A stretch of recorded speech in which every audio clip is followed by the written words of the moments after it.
క్రీస్తునందున్న ప్రియులకు ప్రేమతో వందనాలు తెలియజేయుచున్నాను. నవంబర్ నెల 3వ తేదీ 2024. ఈరోజు దేవుడు మనకు చేస్తున్న వాగ్దానం ఏమిటనగా యెషయా గ్రంథము 41వ అధ్యాయము 12వ వచనం. నీతో కలహించు వారిని నీవు వెదుకుదువు గాని వారిని కనుగొనలేకపోవుదువు. నీతో యుద్ధము చేయువారు మాయమైపోవుదురు, అబావులవుదురు. ఆమెన్. నా ప్రియమైన సహోదరి సహోదరులారా, ఈ లోకంలో యేసుక్రీస్తు ప్రభుల వారిని దేవునిగా అంగీకరించి క్రీస్తు మార్గములో నడుస్తున్న విశ్వాసులంటే చాలా మందికి సరిపోవటం లేదు. మరికొంతమంది గొడవలకు లేస్తూ ఉన్నారు, కొట్లాడుతూ ఉన్నారు.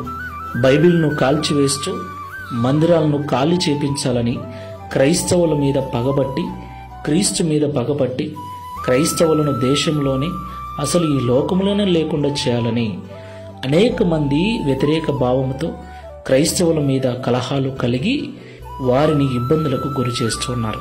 ప్రస్తుతము క్రైస్తవ్యము, క్రైస్తవ లోకము చాలా నిందలు, అవమానాలు ఎదుర్కొంటుంది. నిత్యము బైబిల్ మీద బురద చల్లుతూ మనము ఆరాధించేటువంటి దేవుణ్ణి తూలనాడుతూ దేవుణ్ణి ఆరాధిస్తున్న మనల్ని చాలా నీచంగా మాట్లాడుతున్న వారు లేకపోలేదు.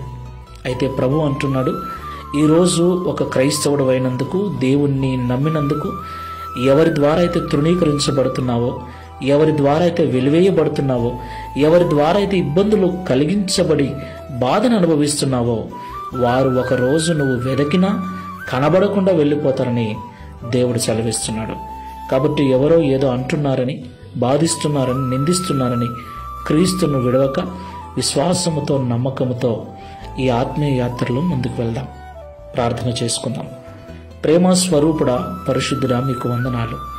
అవును తండ్రి, ఈ లోకములో నిన్ను నమ్మినందుకు కొంతమంది ఇబ్బందులు పడుతున్నారు, అవమానాలు పడుతున్నారు, మరికొంతమంది హేళన చేయబడుతున్నారు, మరికొంతమంది దెబ్బలు తింటున్నారు, మరికొంతమంది హత్య కావించబడుతున్నారు. ఇవన్నీ ఒకవైపు అయితే, మరొక వైపు ఏ తప్పు చేయకపోయినా, ఏ ఇబ్బంది కలిగించకపోయినా మా మీద అనవసరంగా లేనిపోని నిందలు, అవమానాలు కలిగిస్తూ లేనిపోని మాటలు మాట్లాడుతూ మమ్మల్ని బాధలకు గురి చేస్తున్నారు.